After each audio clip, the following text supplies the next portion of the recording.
We have been in a series called 3 Things I Learned from a Movie I Didn't Want to See, and I am so excited about today. Today's really about a relationship between the main character of this movie. The movie's called Wonder. My wife said, hey, wouldn't it be awesome if we sat down as a family and watched Wonder? And I thought, no, that's going to make me sad. Let's not do that. And she persisted, which I'm glad she did. As I watched it, I thought, this isn't just a good movie. This is a movie everybody ought to see. And so we've been taking some of the things that we all can learn from it. This week we're talking about the relationship between Augie, who's the main character. Augie has Treacher's-Collins syndrome and has had numerous surgeries which have allowed him to not only survive, but it's allowed him to take a step into public school, which can be scary. And so he goes to this charter school, which is really, really amazing. And it's scary for his parents and it's scary for him, but he meets a friend. And it feels like it can change everything. And that's been true for all of us. And so this scene that I'm about to show you is the way the relationship started between a kid named Jack and this kid named Augie. Check this out, and then I'll be right back up here to jump into the message.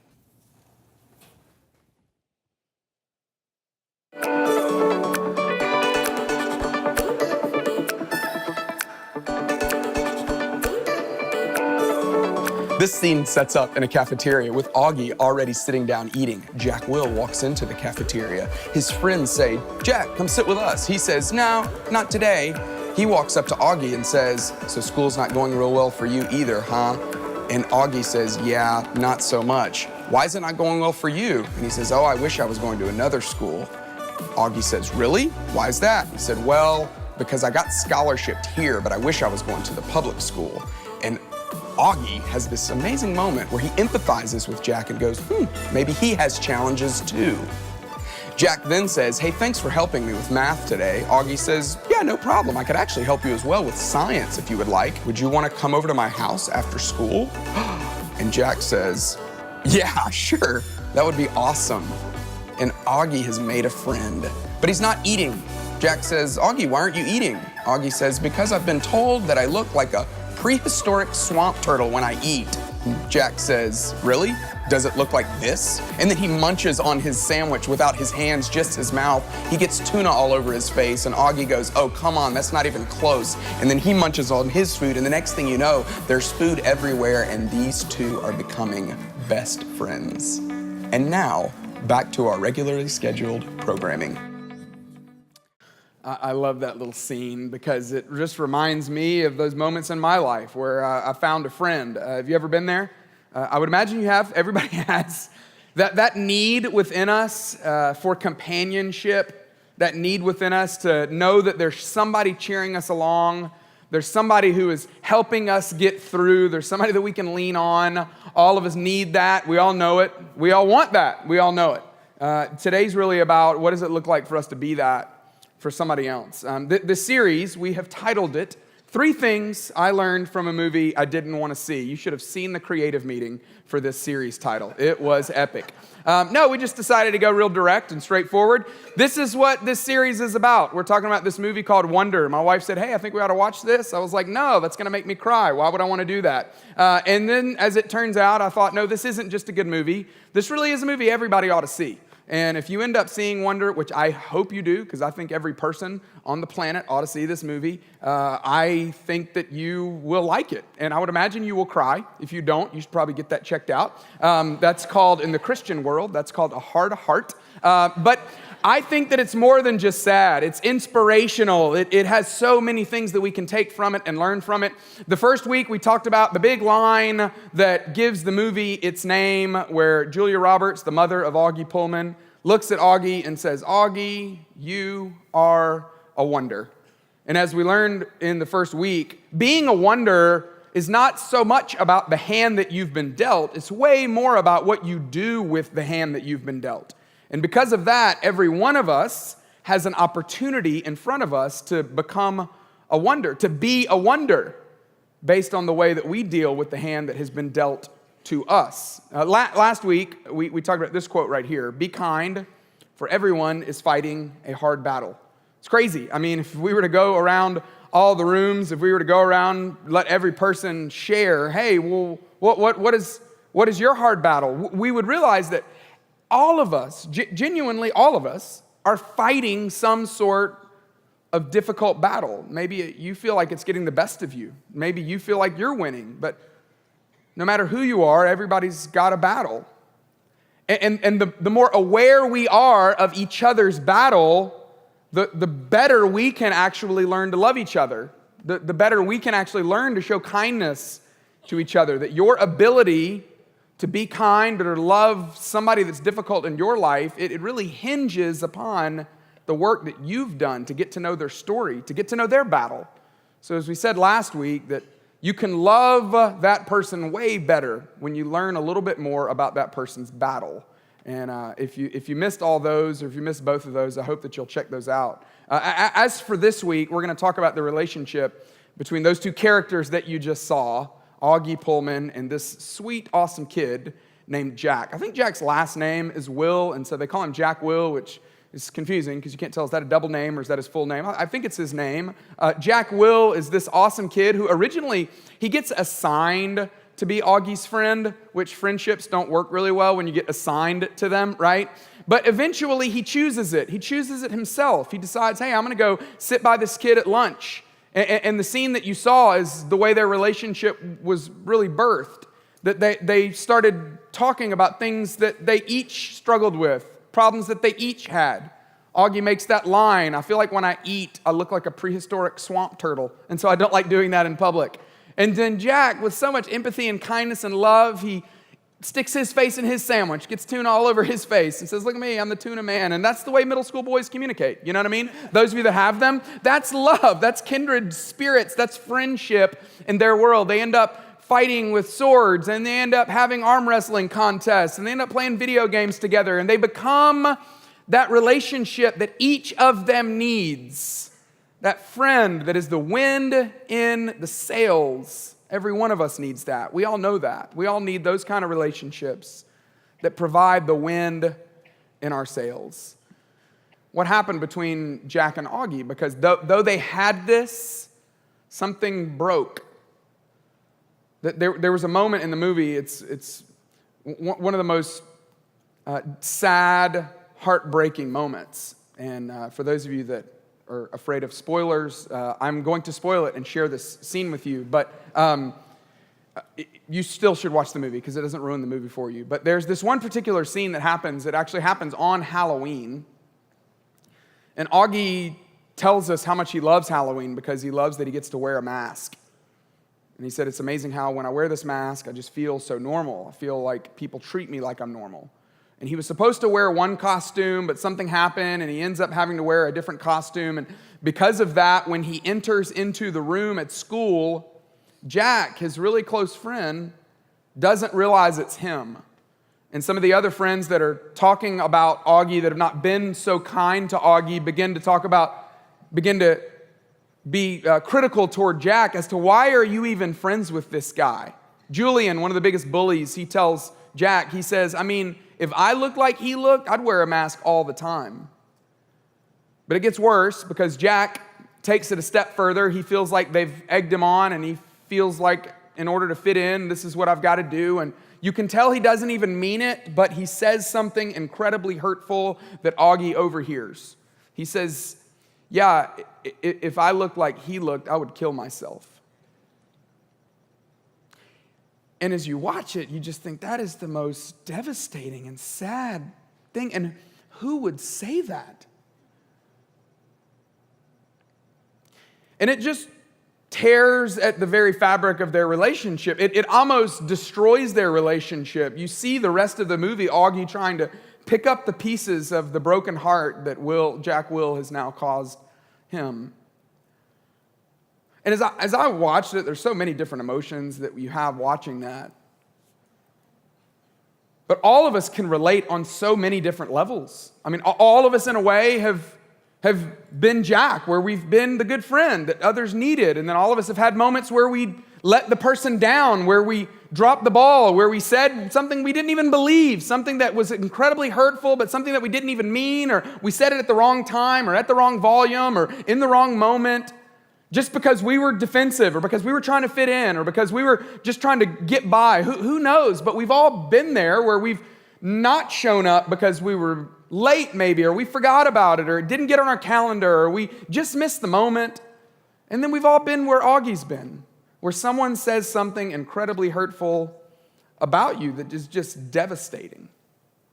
But as I watched Jack Will, I wanted so badly for it to be different. I wished so much that it was different because I knew that he was the kind of person that wanted to do the right thing. I could tell he was the kind of kid that really wanted to be a good friend. He wanted to be an encouragement to Augie. But what happened? Why did he miss the moment? Why did he drop the ball? Why did he fail in such a terrible way? Because like you and me, that want to do the right thing, too often we want to do the right thing when it's right for me. If it's convenient, I'll jump in. But what about when it's not convenient? What about when it's just hard? What about when it just takes effort? It just feels like I'm going to have to work overtime and I don't really want to because I'm just tired or because I got my own struggles or because it would be too much energy to have to clean up the house, or I don't want to go because it's too far, or saying something might be awkward, or to have to write it down would just be weird, or I don't know how they're going to respond, or maybe I didn't even realize it and I just got in my own world. There's 100,000 different reasons why, but we just so often, we succumb to the same pressure that he felt, that it's just not convenient for me to be your friend right now. I would rather fit in. See, what I've realized over time is that the energy required to be a wind in the sail kind of friend sometimes just feels like too much. Can you relate? Sometimes being a wind in the sail kind of parent sometimes feels too much. Sometimes being a wind in the sail kind of sibling or a wind in the sail kind of coworker. You know you want to, but it just feels too much. It just feels like it's just too hard. We say things like, I just can't today, you know? I mean, any other day maybe, but today I just can't. I just don't have the energy for it. I don't have the time for it. Maybe you feel like they don't even appreciate it. They've never acknowledged it, and I'm just done, and I just can't. Well, throughout the New Testament, there are numerous moments where we are instructed on how we're supposed to live, right? But there's a big difference between what we're supposed to do and what we end up doing. This particular writer that we talk about so often because he really is the forerunner for so many churches, he wrote in this little letter, this letter we call Philippians. He wrote it to this church in Philippi. His name is Paul. Paul's trying to tell us, hey, if you're a Jesus follower, you got to get this right. He was trying to create little communities of people that were known by their extravagant love toward one another. Fortunately, he nailed it, and he started all these churches, and now churches get this right all the time, right? Or not. I mean, this is crazy, but so many people's deepest, darkest hurt happened within church, happened within the community of people that were a part of the church, which makes it even more difficult. But he gives us the bar. He gives us the goal. He says, hey, in your relationships, here's what I want you to do. Here's what I'm telling you would be out of the ordinary, next level kind of love. So he begins in chapter 2 of Philippians by saying, hey, if you feel any kind of encouragement from Jesus, if you've ever had any kind of comfort from Jesus, if you've ever felt connected to his suffering, then I want you to be one. Unite together and be one. And then he explicitly and specifically tells us what that looks like. In Philippians 2, verse 3 and 4, he gives us 3 simple but really difficult instructions on how we can be the kind of wind in the sail friend that we all want to be. Here's the first one in Philippians 2, verse 3. He says, do nothing out of selfish ambition or vain conceit. He says, do nothing out of selfish ambition or vain conceit, meaning I'm really in this thing for me. I'm not really in this for you. In other words, if this were a hashtag squad goal, have you ever had any hashtag squad goals? This is something that every now and then will start trending on the social media forums that we all are so addicted to. And here's the first one, is to number 1, don't make it about me. This is what he's saying. He's saying your tendency in relationships is to make it about you, but don't do that. No. if you can, to the best of your ability, make it about the other person. Don't make it about you. Don't have selfish ambition or vain conceit. Don't get competitive. But instead, I am committing to you that I'm not going to make it about me. I'm going to make it about you. Next little phrase he says, but rather, in humility, value others above yourselves. Now, is the other person more valuable than you are? No, right? I mean, we're all valuable. We're all humans that have intrinsic value. But he says, treat the other person like they're more valuable than you. The place that is so easy for us to recognize this is any time we've ever bumped into a celebrity. Has this ever happened to you? I remember when I was eating lunch one day in Buckhead at a delicious chicken place called Roasters, and the Biebs walked in. Justin Bieber himself. Now, I'm not a huge Justin Bieber fan. I would say no more than you are. But I like his music, I enjoy his stuff, and he's a legit celeb, and he walked into Roasters one day. I was sitting there eating lunch with my friend Brad, and we're just having lunch, and hate to say it, but for the rest of our lunch, I had a hard time paying attention to anything that he was saying because I was taking care of the Biebs' every need. I was over there watching out for him, seeing what was going on. People started recognizing that he was there, and people started coming over to get autographs. I could tell it was interrupting his lunch, and so I decided I'm going to jump in, and I started bringing a little bit of order to the situation. He needed a Sharpie, and I pulled one out of my pocket. I promise you, I pulled a Sharpie out of my pocket. Why it was in there, I have no idea. I felt like it was God, though, one of those God moments, you know? Not really. And I handed the Biebs the marker. I was waiting right there on his every need. Anything you need, I got it. I'm here for you. What can I do? I was treating him like he was more valuable than me. He's not. I'm sorry, he's not. But I was treating him like he is. And you've done the same thing. You've had the same kind of experience. He's saying, well, just handle your relationships like that. Treat the other person like the other person is more valuable than you. In humility, lift the other person up. Here's what I found in relationships as another #squad goal. I actually rise when I lift you up. Same thing for you. You actually rise when you lift someone else up. We don't rise when we have to lift ourselves up, but it's like a seesaw in life, that when I actually lift you up, it gives me the lift that I actually am looking for to lift me up. This is what he's saying. He's saying if you value the other person above yourself, if you lift them up, it will actually make you feel better about yourself. This is amazing that life works this way, but I believe God has actually designed us as humans to experience positive gratification when this happens. Next little phrase he gives us. He says, not looking to your own interest, but each of you to the interest of the other.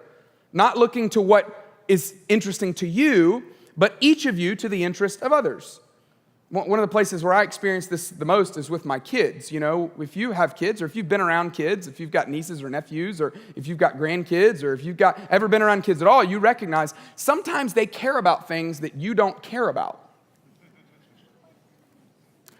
I'm not trying to throw shade on anybody who's into Pokemon cards, all right? But I've never really been into Pokemon cards. I just missed it by a couple of years, fortunately. But my kids, I've got a couple kids that are really into Pokemon cards.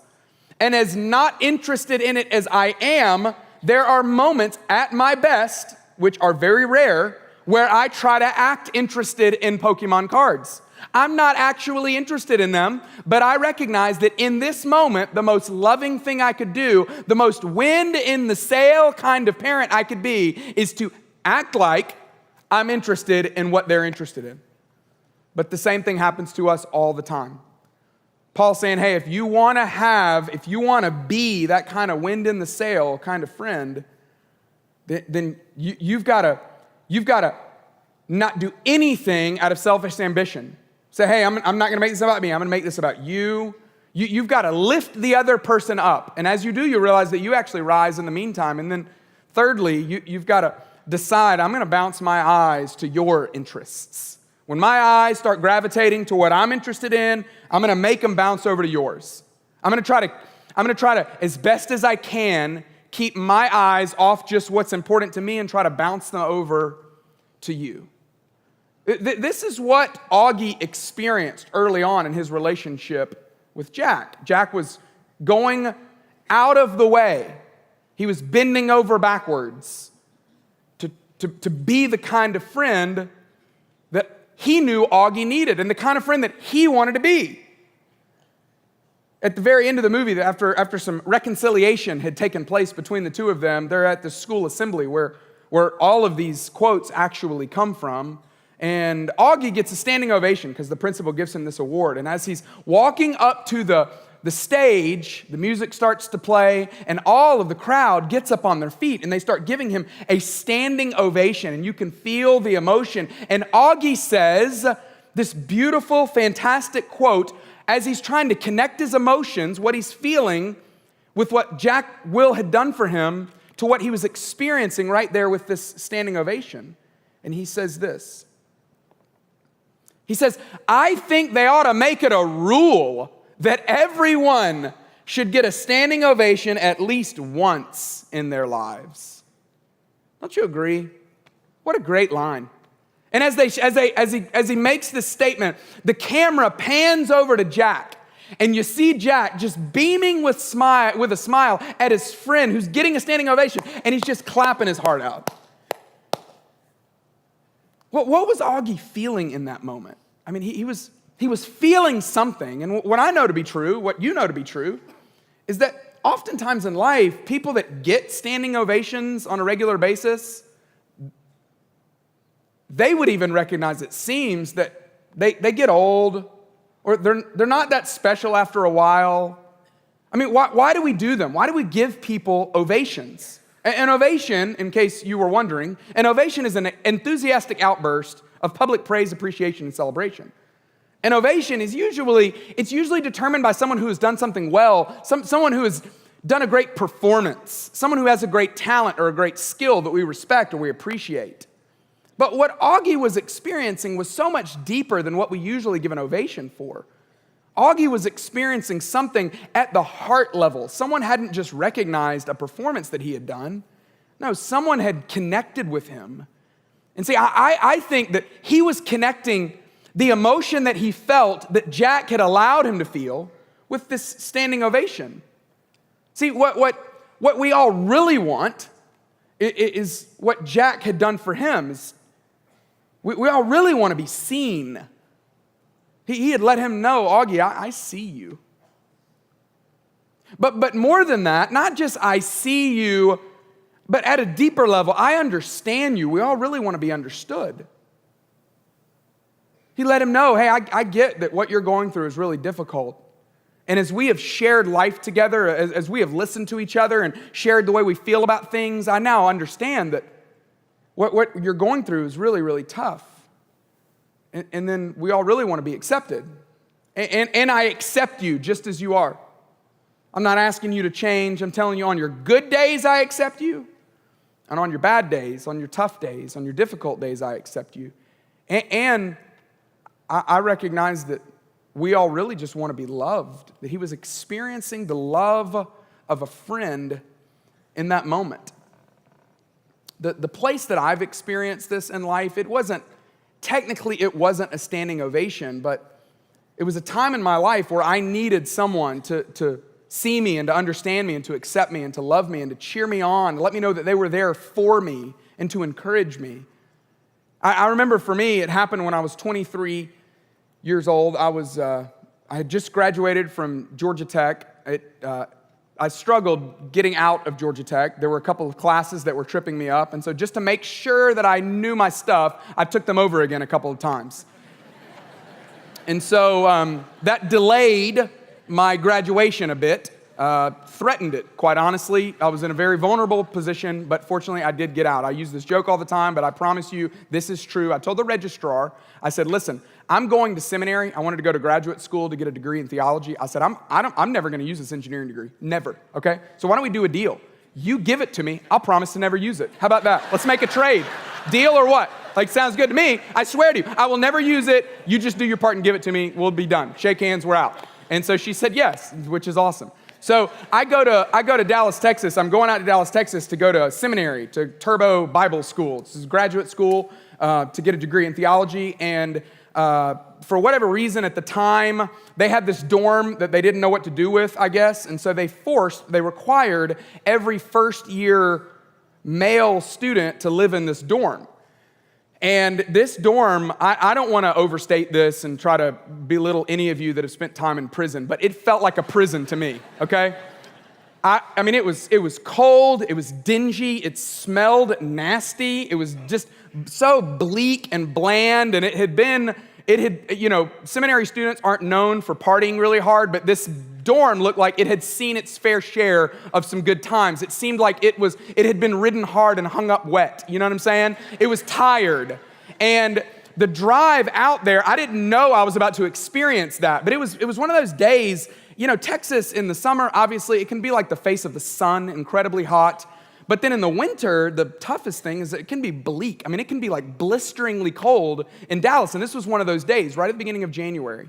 And it was gray. Like the sun was like, I'm just not doing it today. I'm not feeling it. So like loads of cloud coverage, like totally gray, just an ugly day, freezing cold. And we make that boring drive out there, and my awesome dad, I mean, I have had the pleasure of getting raised by two parents that have done this really well. They have really been cheerleaders for me. He said, hey, I'll ride with you out there. And so we jump in my Volvo 240 DL, packed with as much stuff as I could fit in there, and we're driving out there to Dallas. And we pull up to the dorm, and I honestly, I'm just not feeling it. I was 23, so I was not real excited about living in a dorm at that point in my life. It was just not what I wanted. It was not what I was looking forward to doing at all. And I wasn't really sure if I was making the right decision. I was kind of nervous about, is this the right career path? And do I have what it takes? And wow, if you have to feel spiritual to do this, I certainly don't. And so I don't even know if I'm supposed to be doing this or not. And then we find out, go to the office where they tell you, okay, here's where you're supposed to be going. And we go upstairs, walk up to the dorm room. And I'll never forget opening up that door and looking at this nasty, disgusting, bland, bleak, awful room. And I'll never forget, I'm standing here, my dad's right over my shoulder. And as soon as I'm about to, I wanted to turn around and go back home. He goes, this is awesome. And I was like, what? And he was like, this is incredible. I mean, this is perfect. This is exactly what you need. This is going to be fantastic. I'm so excited for you. This is exactly where you're supposed to be. This is going to be great. I am so proud that you're doing this. This is terrific. This is awesome. And I was like, whatever you're currently on, if you would be interested in sharing it, we would make a lot of money here. I mean, not a lot of money. Somewhere else in Dallas we could, but maybe not here, but share it. That's what I was thinking. And in that moment, he was giving me a standing ovation. He was letting me know, hey, I see you, I understand you, I accept you, I love you, I'm for you, I'm behind you. It was exactly what I needed in that moment. In fact, the best kind of standing ovations are the ones that recognize that God sees you, He understands you, He accepts you, He loves you, He's for you. Those are the best kind of standing ovations, the ones where people in our lives that are cheering us on are reminding us that He hasn't forgotten. He sees you. He gets you. He's accepted you, and in His love, He's for you. He's behind you. See, Paul must have known, when Paul was writing Philippians, he must have known, I'm going to be dealing with some people that they might not always find this easy to do, because he gives us the trump card. It's like the ace of spades, It's a gambling metaphor in the church world. Doesn't really work really well, but he gives us he pulls out if it gets bad, here's what I want you to think about. If you feel like you can't, remind yourself of this. Here's what he says next in Philippians 2, verse 5. He says, in your relationships with one another, have the same mindset as Christ Jesus. And then he writes what is now known as the doxology. He gives us this beautiful piece of literature that reads like a poem. It literally could be put to music. He says, who, being in the very nature God, did not consider equality with God something to be used to his own advantage. He says, hey, if you figure out, you know what, this is hard. I don't want to do this. I don't want to clean our house. I don't want to go to the wedding. That's too far. This feels too difficult. I don't want to say that. That's going to be awkward. People might look at me funny. I don't want to do that. He says, remember Jesus, who had some advantages, but he didn't use any of them. He could have levitated at any moment. He could have forced everyone to do exactly what he wanted them to do. He could have used all of his God tricks, but he didn't use them for his own advantage. He says, rather, he made himself nothing by taking the very nature of a servant, being made in human likeness. He says, in fact, look at the way he came onto the scene. He came as a baby, a helpless baby, born in a horse's trough, to let you and I know that he gets us, he understands us. He took on the position of a servant. If you feel like a doormat, you're not alone. He poured himself out, took on the role of a servant, made himself nothing, so that he could let us know that he sees us and understands us, accepts us and loves us. And being found in appearance as a man, he humbled himself. Well, how much did he really humble himself? Well, he humbled himself by becoming obedient to death, even death on a cross. That he sacrificed. That he gave up ultimately his life so that you and I could have life. And then look at what God does. This is amazing to me in regards to an ovation. He says, therefore, God exalted him to the highest place and gave him the name that is above every name, that at the name of Jesus, every single knee should bow in heaven and on earth and under the earth, and that every tongue would confess or acknowledge that Jesus Christ is Lord to the glory of God the Father. Heaven basically stood up in that moment and gave Jesus a standing ovation and said, that is what I'm talking about. In another writing, God speaks about Jesus and says, well done, my good and faithful servant. He says, that is what I'm talking about. Great job. You're awesome. I'm so proud of you. This is so great. We needed this right now. Way to go. He says, if you get tired, if you get weary, if you go, I don't know that I can, he says, I want you to think about Jesus who poured himself out on behalf of other people. And the ovation that he really looked for, the ovation that he seemed to actually long for, was the ovation of heaven. And God was delighted in that moment to give Jesus a standing O because of what he did for you and what he did for me. See, I think that is the standing ovation that everybody needs, that everybody deserves, that everybody would thrive if they knew they had it. See, helping you see that God sees you. If I were to leverage all of my life, leverage all that I have, leverage all my time and energy to help you see that God sees you, that he understands you, that he accepts you, and that he loves you, that is the greatest standing ovation that I could ever give you. It's the greatest standing ovation that you could ever give away, is to help somebody else see that God sees you, that he understands you, that he accepts you, and that he loves you. That's what we all need, and we have that opportunity. In fact, I guarantee you that this week, maybe even today, that there's going to be an opportunity that presents itself for you to do this for someone else. And I'm just telling you, for their sake and for your own, I hope that you don't miss it. See, it's worth it. It's worth it for you, and it's worth it for them. And it will allow you to experience what God has intended for you to experience on this earth. Getting a standing ovation is great, but the joy of giving one for someone else, it's amazing.